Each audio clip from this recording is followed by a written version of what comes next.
কারণে নবীর সাথে বিয়ে হয়েছে একজন সাহাবী, সে একজন মহিলা সাহাবী। আমার মায়েরা গভীর গান লাগান। আবু সালমা উম্মে সালমা দুই স্বামী স্ত্রী ঘুমায় গেছে এশার নামাজ পড়ার পরে। এই মহিলাটা স্বামীকে বলছে, আবু সালমা রে, আমার স্বামী তোমার কাছে আমার একটা প্রশ্ন, তুমি বলো তো বলো। আমি বিশ্ব নবীর হাদিসের মধ্যে শুনেছি, যদি কোনো স্বামী স্ত্রীর আগে মারা যায়, স্ত্রী যদি স্বামীর আগে মারা যায়, কেউ যদি পৃথিবীর জমিনে যদি আর বিবাহ যদি বন্ধনে আবদ্ধ না হয়ে যায়, তাহলে কিয়ামতের দিন আমার আল্লাহ ওই স্বামী স্ত্রীকে একই জান্নাত দিয়ে দিবে। জোরে গান সুবহানাল্লাহ। এবার বলে যে, স্বামী গো আপনি বলেন তো, আমি উম্মে সালমা মৃত্যুবরণ করার পরে তুমি কি আরো বিয়ে করবা? স্বামী বলছে, না আমি বিয়ে করব না। এবার স্বামী বলছে, উম্মে সালমা তুমি বলো, আমি যদি স্বামী তোমার আগে মারা যায়, তুমি কি আরো বিবাহ বন্ধনে আবদ্ধ হবা? মহিলা বলছে, না আমিও বিবাহ বন্ধনে আবদ্ধ হব না। এবার স্বামী দোয়া করেছে, উম্মে সালমা রে, আমি তোমার জন্য দোয়া করলাম, আমি আবু সালমা যদি তোমার আগে মারা যাই, আমার মৃত্যুবরণের পরে তোমার আরো একখানে বিয়ে হবে, সেই স্বামীটা আমি আবু সালমার চাইতে তোমার জন্য ভালো হবে। জোরে গান সুবহানাল্লাহ।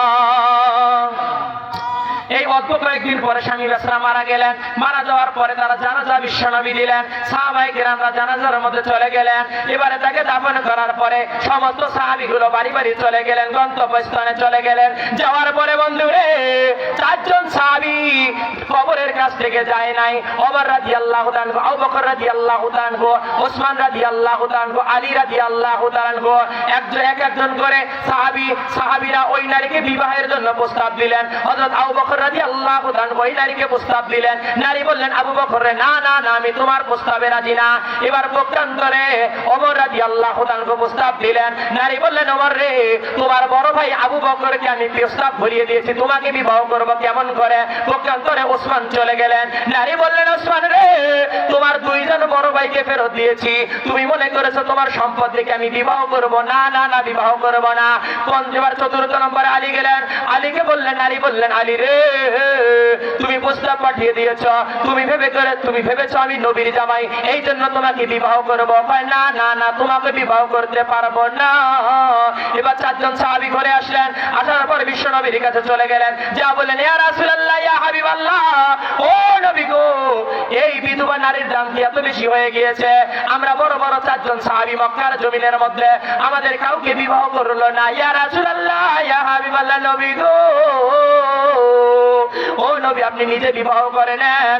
পক্ষান্তরে আমার নবী সাহাবীদের কথা অনুযায়ী নারীটাকে বিবাহের প্রস্তাব দিয়ে দিলেন।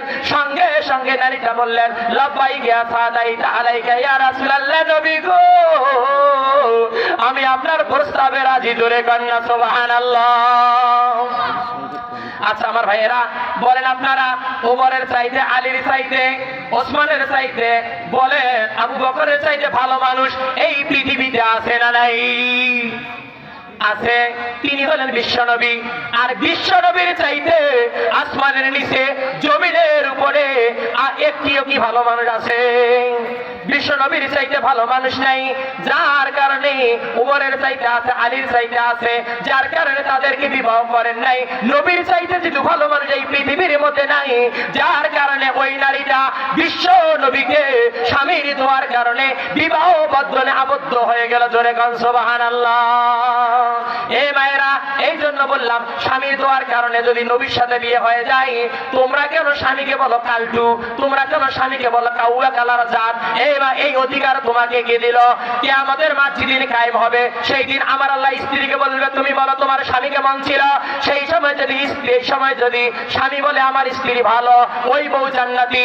আবার বউকে বলা হবে, ও মহিলা, তুমি বলো তোমার স্বামী কেমন ছিল? স্ত্রী যদি বলে না আমার স্বামী ভালো ছিল, ওই সময় ওই স্বামীকেও আমার আল্লাহ জান্নাত দিয়ে দিবে। জোরে বলেন সুবহানাল্লাহ। কিয়ামতের দিন স্বামী স্ত্রী একে অপরের সার্টিফিকেট। জোরে গান সুবহানাল্লাহ।